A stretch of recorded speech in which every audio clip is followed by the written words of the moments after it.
Hello there, my name is Natalie Tackett and I'm a decorative and restoration artist, and we've been working very hard in a beautiful historic home in Northeast Tennessee.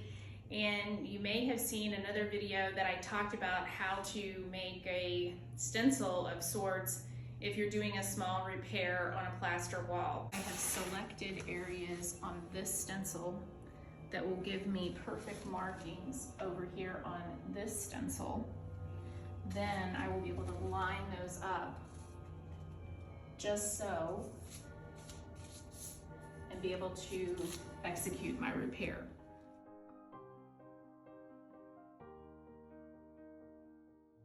So what we've done in this beautiful room is we're mimicking the original finish and filling in anywhere there was plaster damage, doing the actual plaster repair, and then coating it with the original like finish.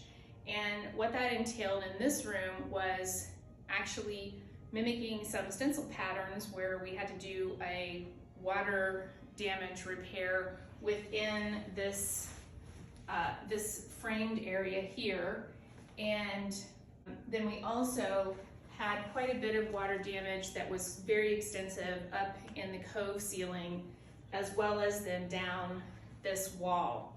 There was a little bit of damage also in some of this run molding, but overall was not terrible. And then we did have one small area that was from a leaky pipe, I believe, upstairs, was more over the second sconce on this back wall. So in all, there was quite a bit of restoration going on. I also worked on their window upstairs that is original to the house as far as we can tell, and I did a wood grain technique on that window. So a lot of projects going on kind of all at one time, a lot of paint and glaze drying in various capacities during this lengthy process here.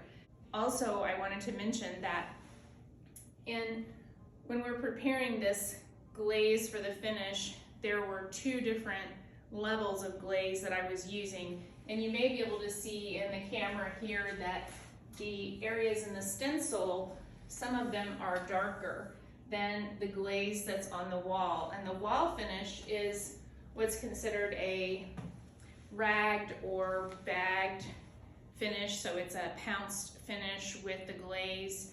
And then similarly, it was a darker level of glaze was applied within the stenciled pattern, and a second layer was over top of that to kind of tone and bring all of the nuances together on the wall.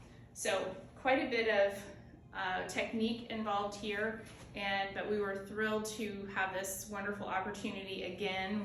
We are wrapping things up here today, sadly, but we'll be back for some more projects soon.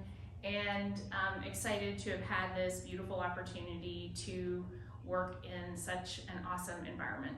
So thanks for watching, stay tuned, there will be a whole lot more, and I'll see you next time.